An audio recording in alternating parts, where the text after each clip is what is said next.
show. It's now my pleasure to introduce our guest business book author, Pat Perry.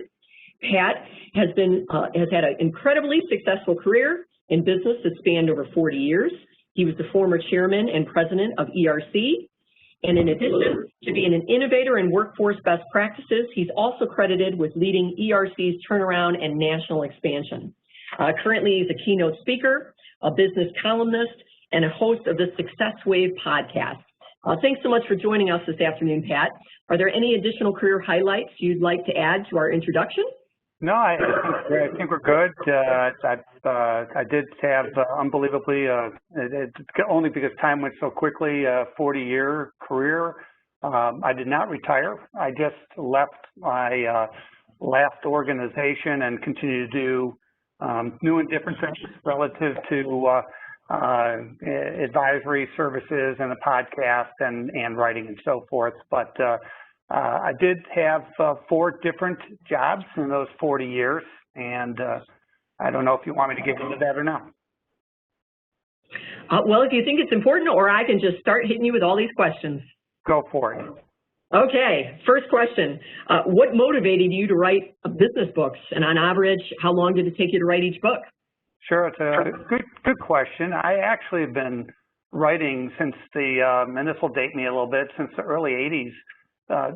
Many of you may know a magazine in town called the Smart Business Network. That originally was the Smart Business News. And at the, I think, tender age of 22 or 23, somewhere in there, I started actually writing a business column for them. And then along the way, I wrote, I think for 8 or 9 years, I wrote for SBN, and then a little bit for Crain's and then Cleveland Magazine. And now I write a column for the News Herald every 2 weeks, a business column. And I mention that simply because over the span of me writing those columns, I had a number of people, particularly my family, saying, gosh, you ought to write a book. You know, you ought to write a book. And I had no knowledge of, where to begin other than to start writing and how to, publish it and so forth. So I spent about a year putting together the first book, and it was published in 2016. And then I found that first book didn't have everything I wanted. It missed a number of other ideas I wanted to put down on paper, which led me to the second book, which was published in 2018, but that one also took a year. Beyond liking to write, I think what motivated me most about writing the books and the columns is that I don't remember a time in my life where I wasn't dissatisfied with the status quo. And that goes back all the way to elementary school. And then once I started working, I really saw a lot of inequities in terms of how people were treated in the workplace, that we were relying on very archaic workplace policies and practices.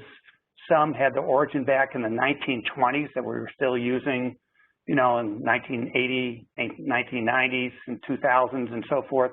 And it just felt compelled. It was important to at least put down on paper my thoughts about thinking differently about a lot of those inequities, and hopefully getting people to think differently about how they treat each other at work, how they manage, how they lead. And, fortunately over time, I think a lot of that writing has kind of translated into some very positive feedback from a lot of folks, and hopefully inspired a few folks to make some changes. Great. So what are your goals for the books, and how are you going about accomplishing those goals?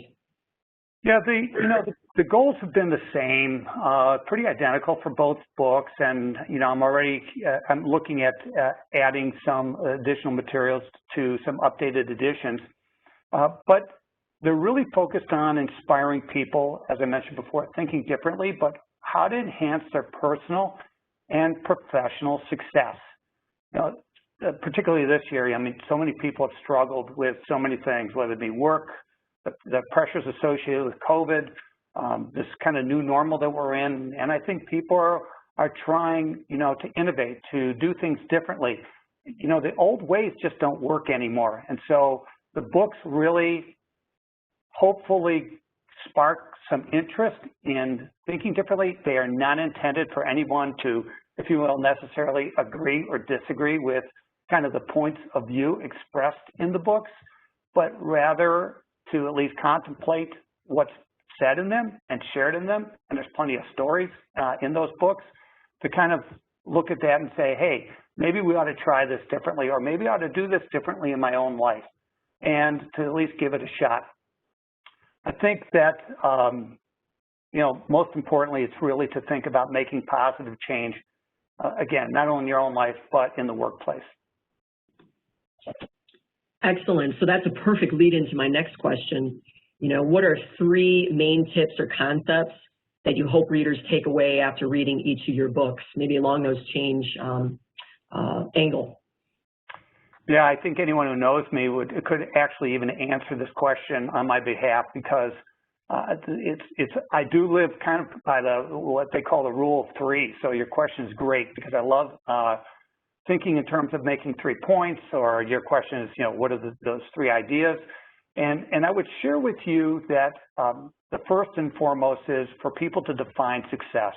In both books and in the podcast and the folks we interview, in my columns and so forth, it's something that people don't necessarily think about doing, even from an early age, which is really important. Defining success in your life, not only personal, but professional. So many people kind of meander through life, going through the motions without kind of defining what that success might look like. And I think everybody would say, man, maybe that definition in your 20s is certainly different than it is in your 40s or 50s or 60s, because things change over time. So the first point would be to define success. The second point, which gets drilled in a little bit in both books and is reiterated again in my columns and the podcast and so forth, is what I call KBL. And that's to know, believe, and love what you are doing. If you know, believe, and love what you're doing, there's an alignment that occurs. And when you have all 3 going for you, again, whether it's in your personal or professional life, again, you know what you're doing, you believe in what you're doing, and you love what you're doing. When those 3 are in sync, you're in the right place at the right time. And you might be in the right workplace or the right job or the right career. And when one of those fall off or is missing for a while, it is time to kind of make a mid-course correction. And again, that concept of know, believe, and love ties into that first point of defining success. So those are the first 2. And then I would say the third, which I've already kind of mentioned, is not to go through motions in your life. That too many people wake up and they're 45 or 50 or 60 years old and wonder, gosh, is this all there is? And I would encourage folks to really think through not just getting up and doing the normal thing and the routines and so forth, but to get up every morning, because we don't know what tomorrow brings. We certainly didn't know what this year was going to bring, and to make every single day count. And I know that sounds, a little bit kind of Pollyanna or maybe pie in the sky, but I think when you drill down, it really works. Get up in the morning and decide how you're going to make a positive impact today in the world. So those are the 3 concepts: defining success, that KBL, and then making a positive impact in your life today. Thank you. What are major business mistakes that you have seen recent graduates make in the workplace, and how could they have avoided those mistakes? So this really, goes to helping our students that are on the line today. What should they avoid?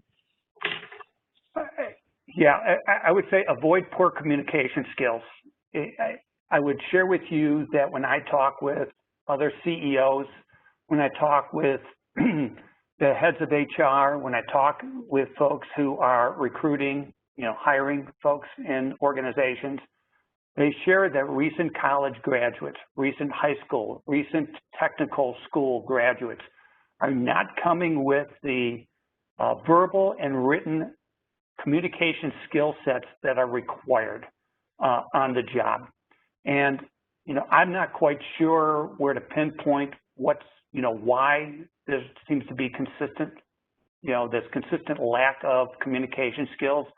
But I would share with you that it's really important to be able to publicly present, to be able to sell an idea, to be able to have a one-on-one in-person conversation, to not use the phone for texting or emailing responses to people where the conversation should have been in person.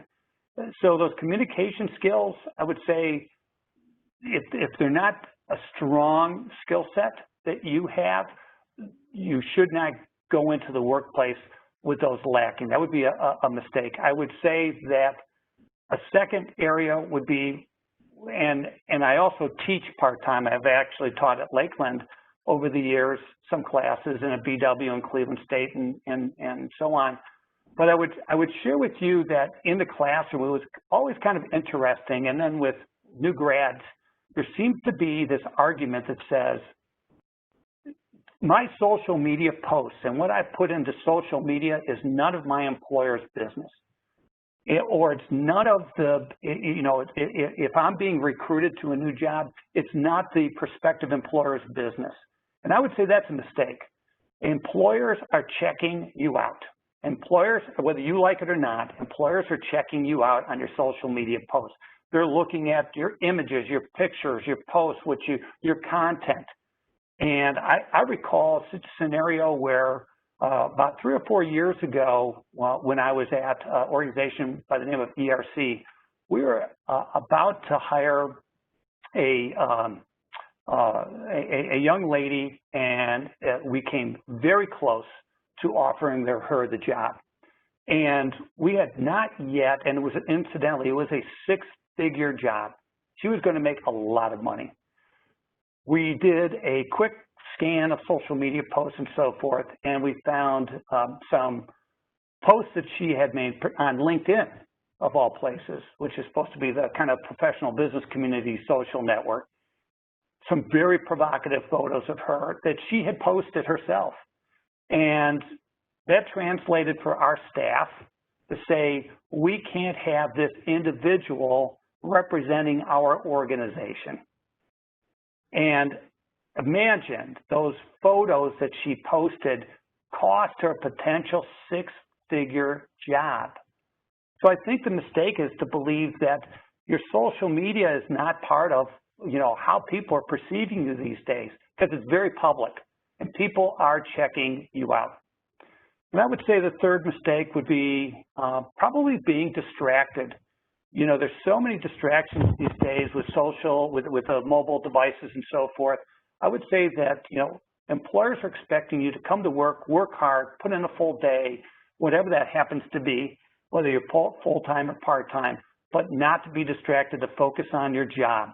And I remember seeing, at our organization, we had a number of people who would, be working on whatever at their desk, but constantly checking, looking down, checking their, social media posts, whatever that happens to be. And I think a lot of productivity gets lost, and it's not helpful when all of that happens. So I would say being distracted could be a big mistake. So I'd say the communication skills, if they're not up to snuff, the mistake or belief that your social media posts are not affecting your employment opportunities. And then I would say the other one was being distracted. Thank you. So I think this is a related question, but what is the best advice that you would give future business graduates? I think you just gave 3, wonderful points right now regarding communication, keeping your social media clean and being present in your job. But would you add anything else to that about, what's your best advice? Yeah, get off your phone. Say, get off your phone. We see too many people completely addicted to that thing, and it's robbing you of real life. And we saw it so much in at our workplace and other workplaces. Actually, the organization I was at, we spent a lot of time with clients and a lot of organizations that accessed our resources, and we were an HR organization, so we had a lot of communication, a lot of on-site meetings at their places and so forth. And I would share with you that that mobile device can become a real anchor to your career. It can really distract you from in-person conversations that are important, using the mobile device in a way that I've heard unbelievable, terrible stories about how people are communicating via text in terms of, I'm not showing up today, I quit, I resign, employers using it improperly. I would say get off the phone, get off the mobile device, and getting back to basics, because those who do separate themselves out. You know, the old days of writing thank you notes as a nice follow-up versus just a quick text. We've made it easy just to like something on social media or to send a quick text or send a quick email, when 10 years ago, 5 years ago, in-person communication, a handshake, a conversation, eye-to-eye contact, a good in-person interview, these are the things that still count. You know, we have not yet totally turned the corner here in terms of technology. And so I would encourage people to really kind of self-assess, and when they get to work, turn the phone off, put it away, go to work, and focus on the job at hand.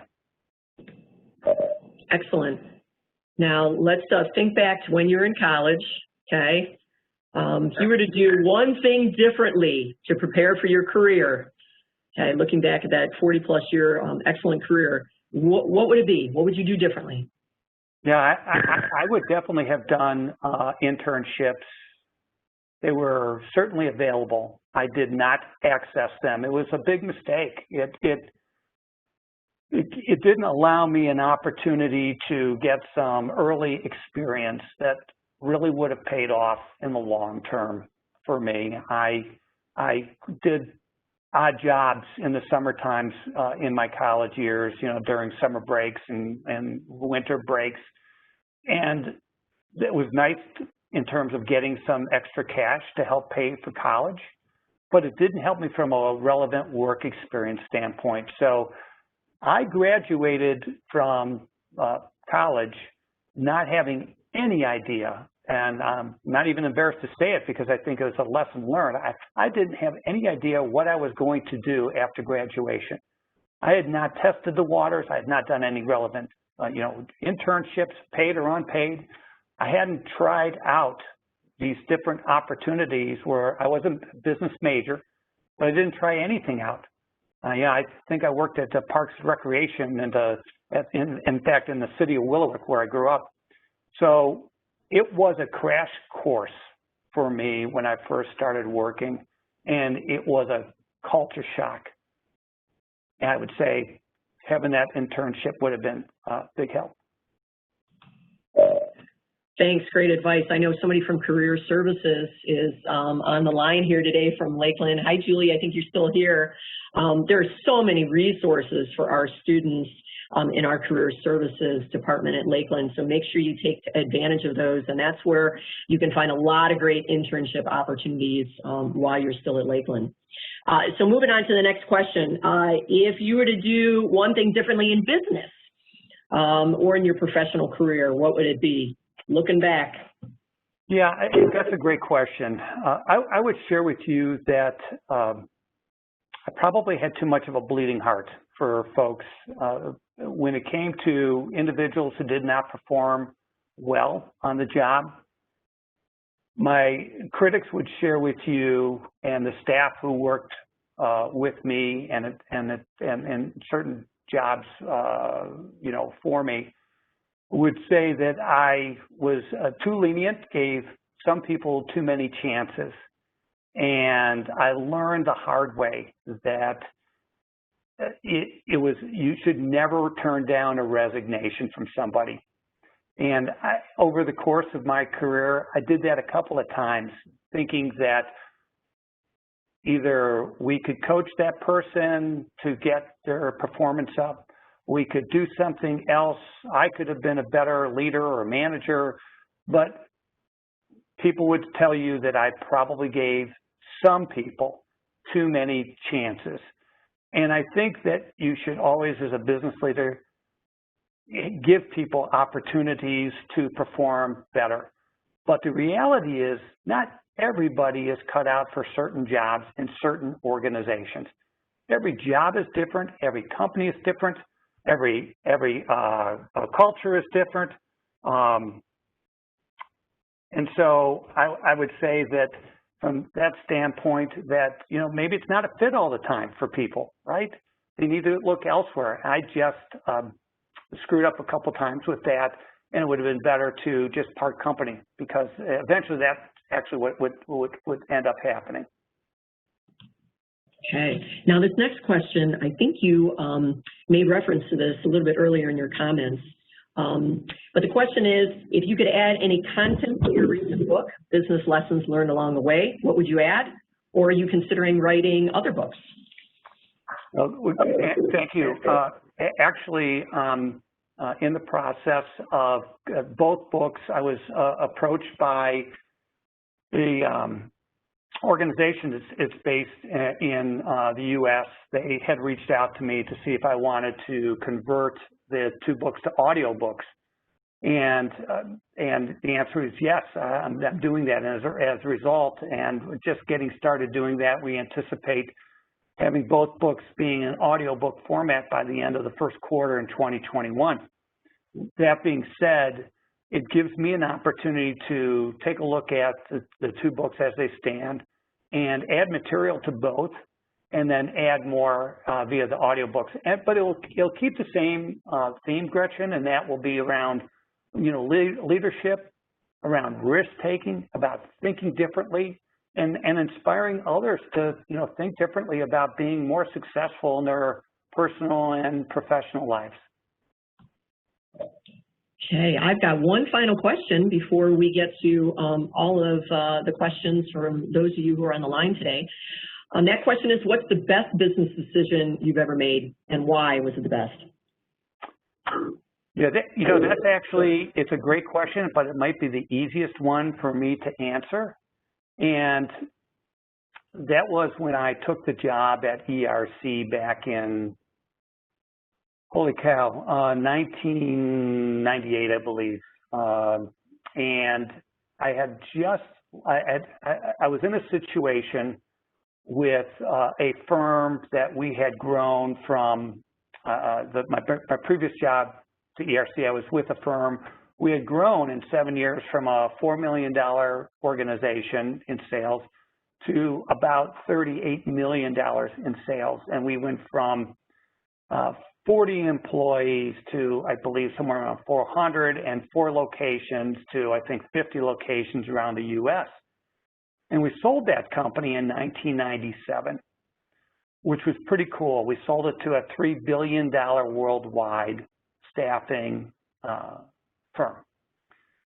That being said, I had a rare opportunity at an early age where there was a lot of money to be made, because this organization that bought our company was a public organization.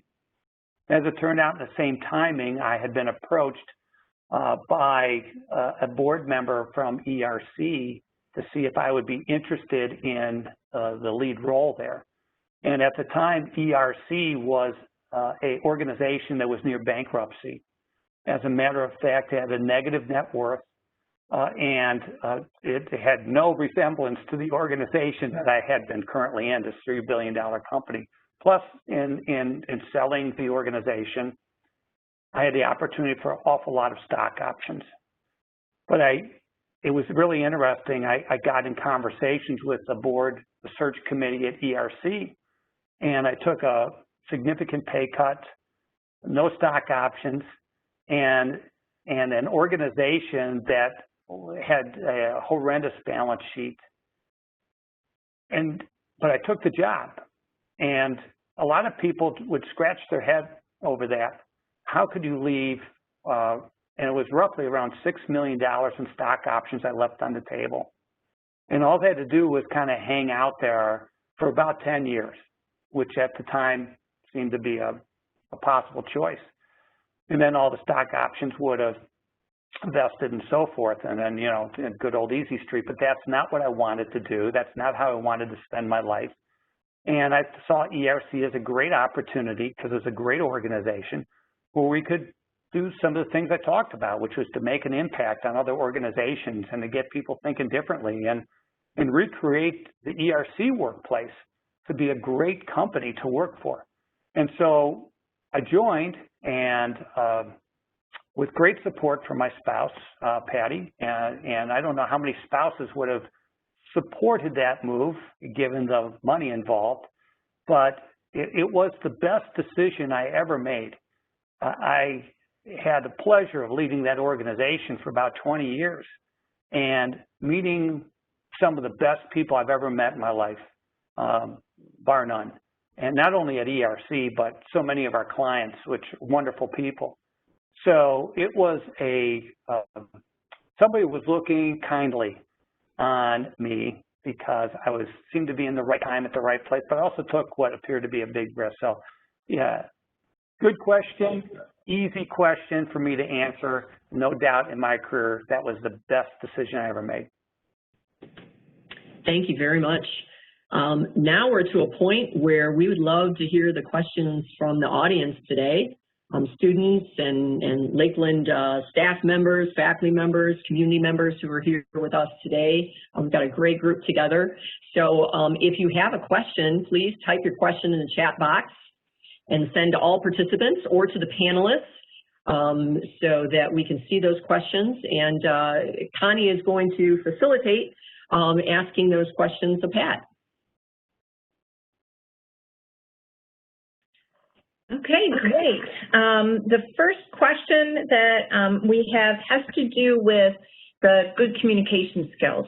So how does a person, in essence, prove that they have good communication skills? They put it on their resumes, you know, good written and verbal communication skills, and obviously you have your interview. How do you prove that you have those skills?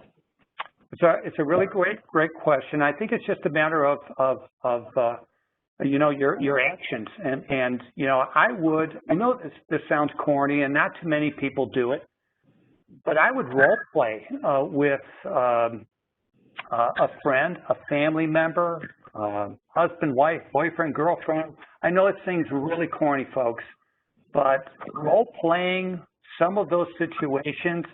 Perhaps you're going into an important interview. Perhaps you're going into a really important conversation with your boss. Perhaps you're going to be making a public presentation. On any of those, I would practice. I would definitely, you know, look in the mirror if you have no one else to practice with. And that's just making sure that your eye contact is good, that you're actively listening to what the other person is saying, that the mobile device is put away, and the proof is in the pudding. It's a great question because everybody puts on their resume, I have great communication skills, and then when they get in an interview, they have a difficult time communicating their thoughts. I would say the other part about communication skills is to be really where you can. For instance, let's say an interview.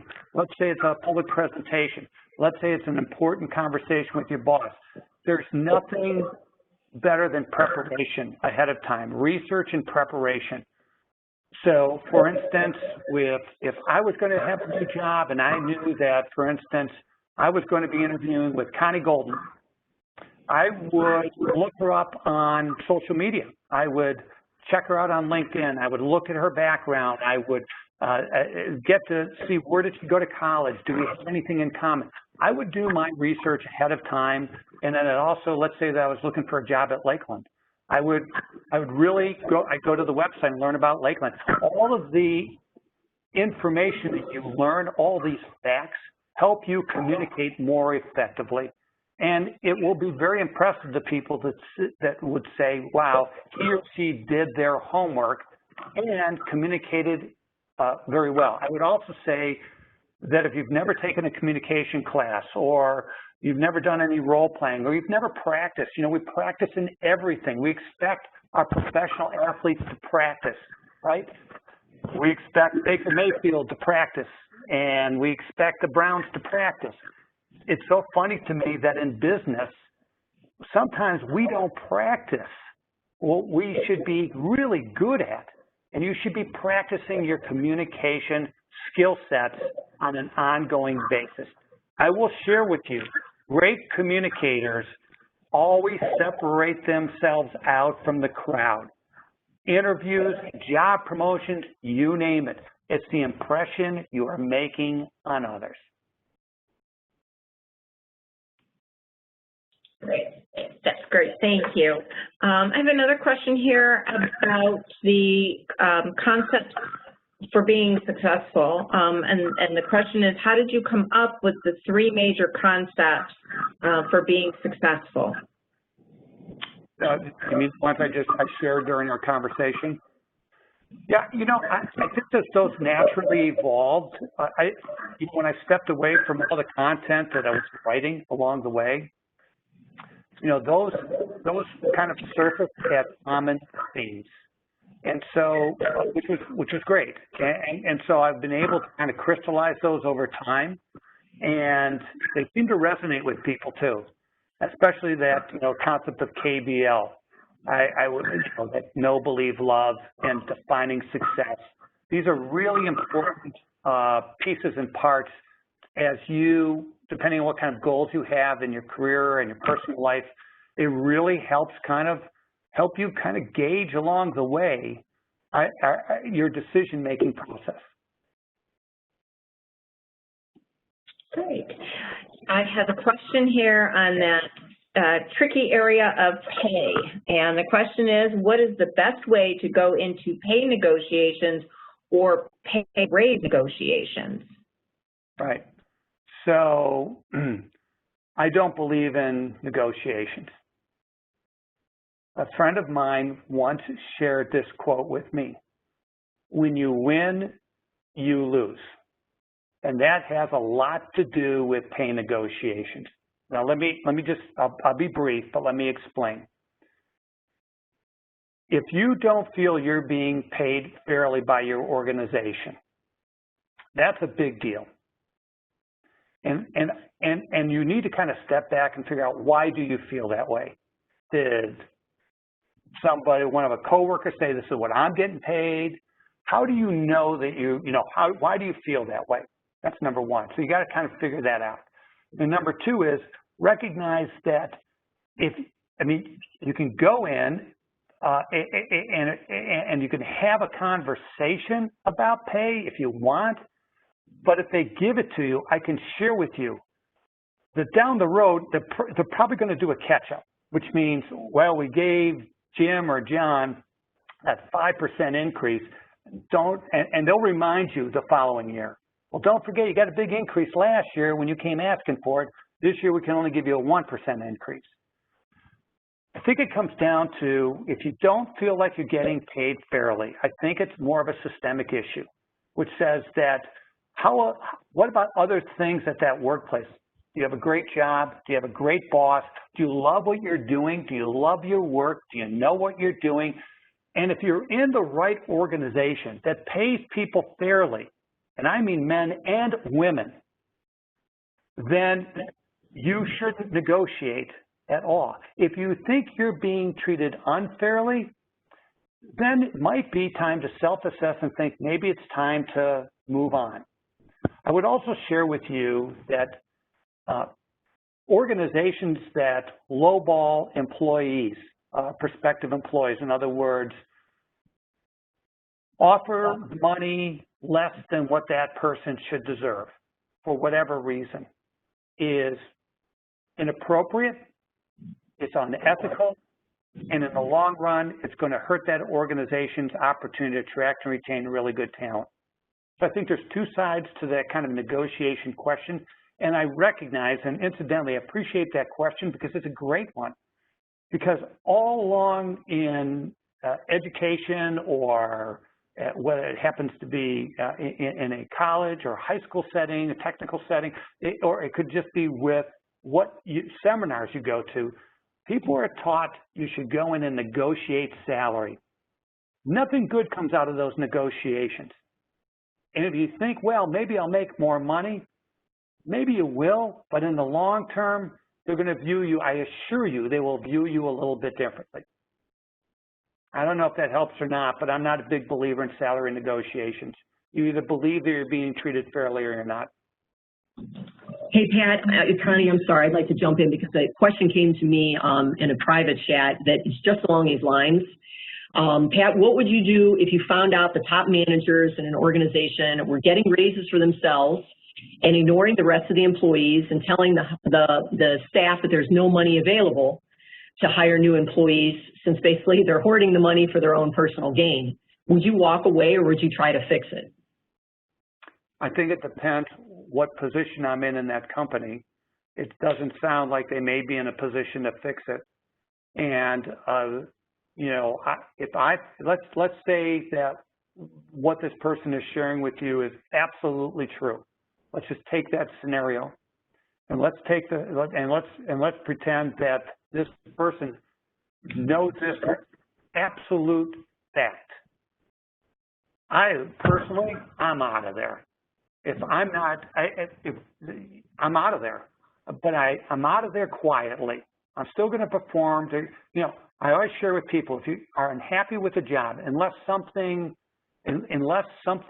is terribly wrong, or you're being treated terribly, you're being harassed at work. In other words, you know, there's no laws being broken. But you find out something like this, and everything else is fine. There's probably not a good chance you're going to be able to fix this, because you'll end up being a whistleblower, and you might be absolutely right. But where did that get you? And the second part is on that is stay employed, perform at a very high level, but get the resume out. I was in a similar situation the first job I actually was in. I found out some things in the organization that weren't consistent with, let's say this, alignment with my ethical standards. How's that? And I did not get up and walk out. And what I saw was consistent. It was consistently done. It was treating people unfairly, treating women unfairly in the organization. I was not in a position. I was a brand new employee. I was there for 3 years, a fairly new employee. But I made the decision, this place is not long-term for me. I had a really good boss. It was a really good job, all of that. I thought, I'm out of here, but I knew I needed to secure another position first, and for the sake of keeping income going and so forth. So I put my resume together. I, you know, confidentially looked. I was fortunate to get another job. I left the organization on good terms, and I learned a lot of lessons from that first job that I would never repeat if I was ever in charge in an organization. So I think you really have to think that one through and be careful that you don't,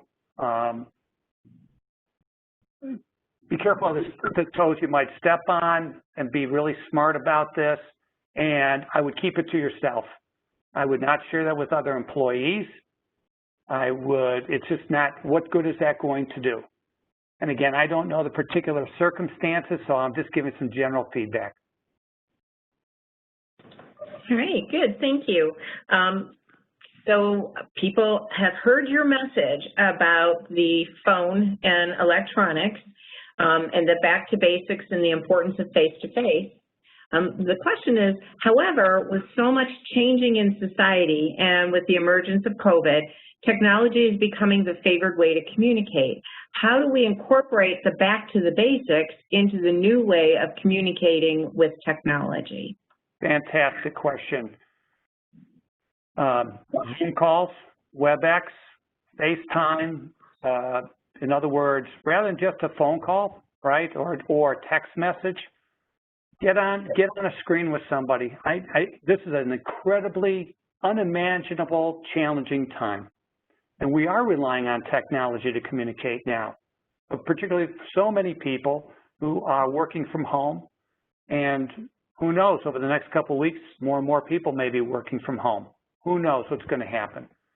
But fantastic question. I would say, when possible, do this, where I can see, you know, Connie right now. Do the call where at least you can see face to face. Do the very best you can given the the reliance on technology. I would also share with you that we all know, we're not sure when, this will end. We will get back to a scenario where we are going to be back to doing more face-to-face interactions with people.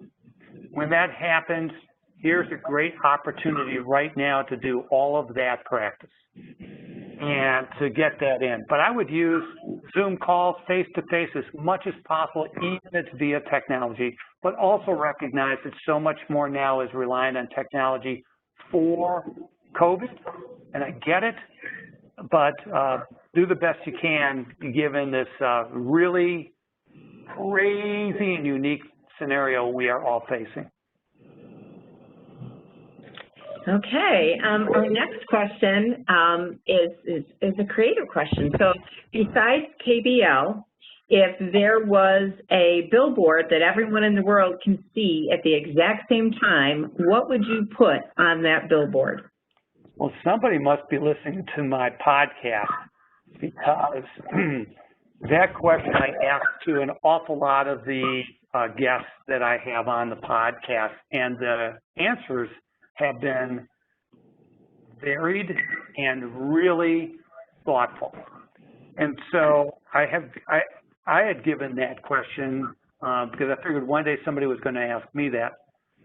And I would say my billboard would say, make a positive impact on the world today and repeat it again tomorrow. That's simple.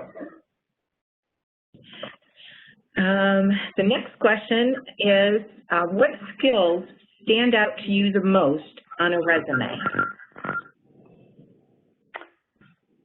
You know, it's not the skill set.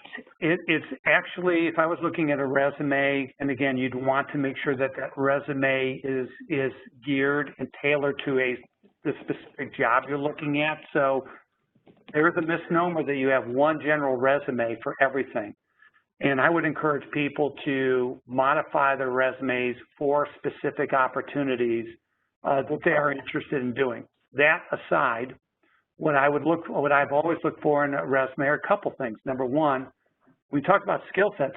I'd make sure that the written word on that resume, that the punctuation, that the grammar, that the formatting, all of that, the way it's presented on paper or online, doesn't matter, is very presentable, and it's done extremely well. That tells me that you proofread your work, which is really important. And when you see missing punctuation or poor grammar, there's just no way that you're going to hire that person in many situations where those written skill sets are required. That being said, always look for good content and relevant work experience. And even if you've worked in Parks and Recreation like I did, let me see some creative content around that pulls out maybe the people skills that you learned in that job, the interaction with the public, that you were a hard worker, that, you know, whatever, that maybe some of the work that you did made a difference for the city of Willowick or whatever it happens to be. I'm looking for a good story. I'm looking for something that's relevant to the job that's open, and I'm looking for something that, again, has a great presentation to it. Good. I have a question regarding internships. Sure. And a student who is pursuing internships, having a conversation about them, and the question is, from your experience, how far along in school are companies looking for students to be? Is it unrealistic for a student rather new to a curriculum to believe that they could succeed in gaining an internship? I'd say the earlier the better.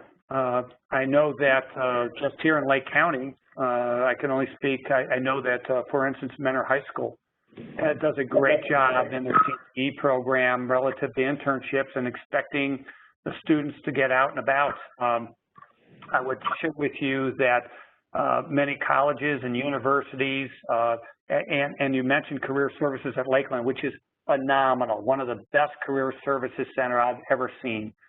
the opportunities exist. And I would say freshman year, your senior year in high school, freshman year in college, doesn't matter. I don't care if you're 2-year, 4-year, whatever that happens to be, you're in technical trade. There's no time like the present to at least pursue a meaningful internship as early as you possibly can.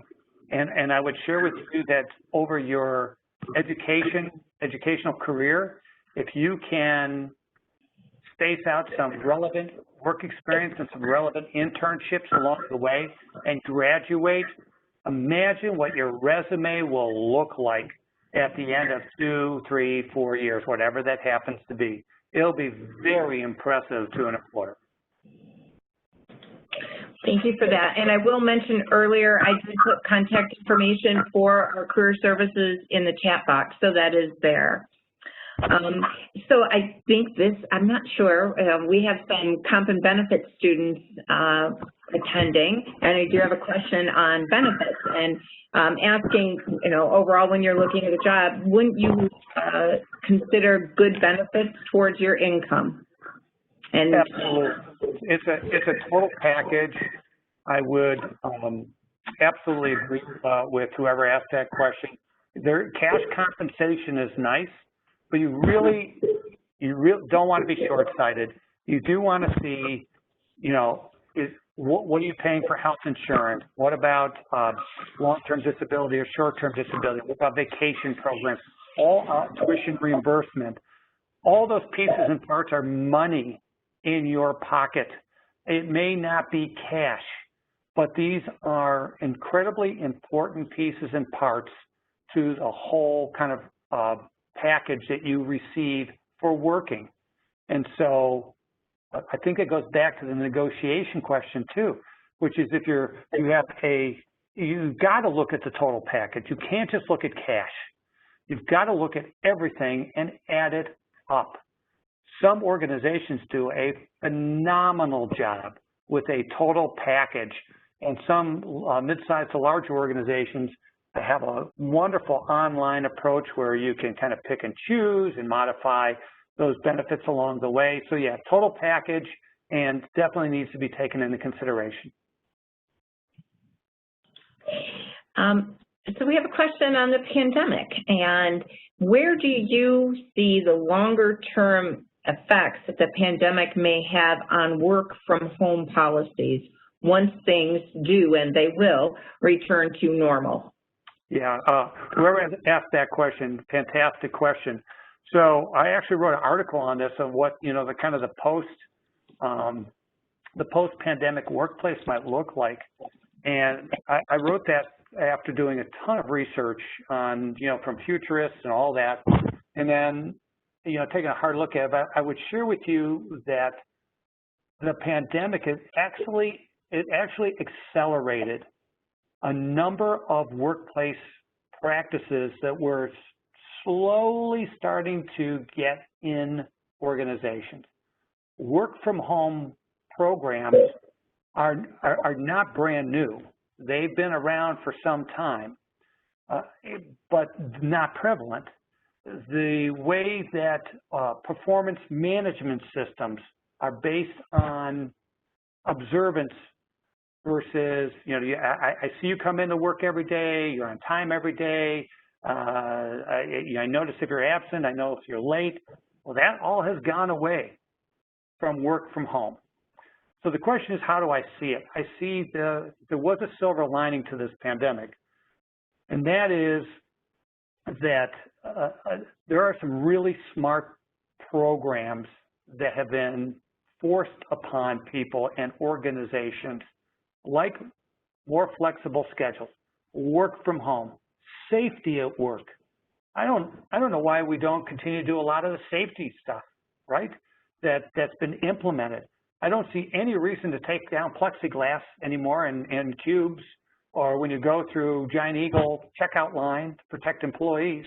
I mean, a number of the things and investments have been made, I see staying.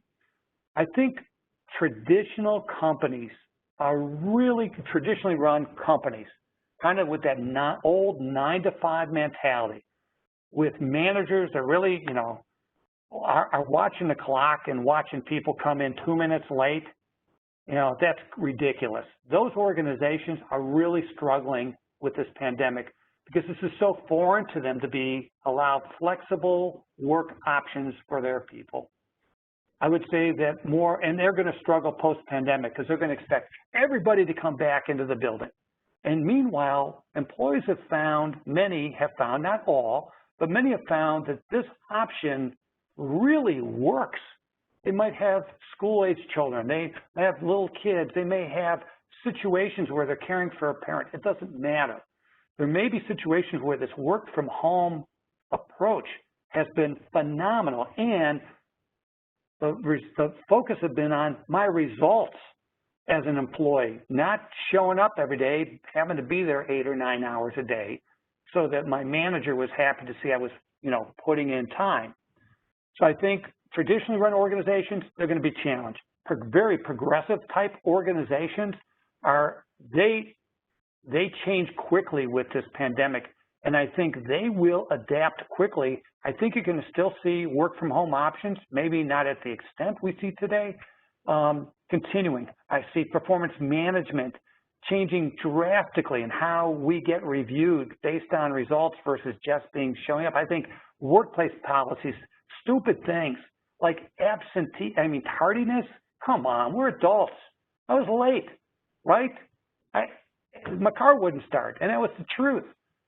Employers are realizing, some progressive organizations now are realizing, wow, we're getting the same work done right now and more, and our building's empty, and everybody's home working. And it depends on the organization, but I think a lot of things are going to shift because employees are going to put a lot of pressure on companies that they're going to need to change post-pandemic to kind of keep up in terms of the new lifestyle that many people have experienced. Okay, we have still many questions remaining, and I apologize to everyone. We're not going to get to all of those questions. So we'll do one last question. It's kind of a loaded one, but we're going to do one last question, which is, what advice would you give to a female employee who is looking to move up the corporate ladder? Yeah, I get into an organization where they aren't living in the dark ages. This inequality thing is stupid. We're in 2020. I mean, there shouldn't be any woman out there that doesn't get paid what a man gets paid. There shouldn't be an organization that has unequal policies. But women should not be treated differently in the workplace whatsoever. And I would say that if you want to move up, find the right company. There are some still male chauvinistic, traditionally run companies out there that I hope die a slow death, not the people, the companies, because they have no place today, at all. Women make such an incredible contribution to the workplace, and to have one-dimensional thinking, which is, in some predominantly male industries, it doesn't work anymore. So I would say find the right environment where you will be treated fairly without harassment, equal pay for equal worth, and all this nonsense that we saw in the 60s, 70s, 80s, 90s, I hate to say it, and even some organizations today, run away from those companies because they are nonsense. And I would share with you that women underestimate how much power they have in the workplace today. In some companies, in terms of your voice, you have tremendous power in our United States, corporate America today, and I think that you need to use that voice, and you can make that voice heard by choosing companies that value you as an equal.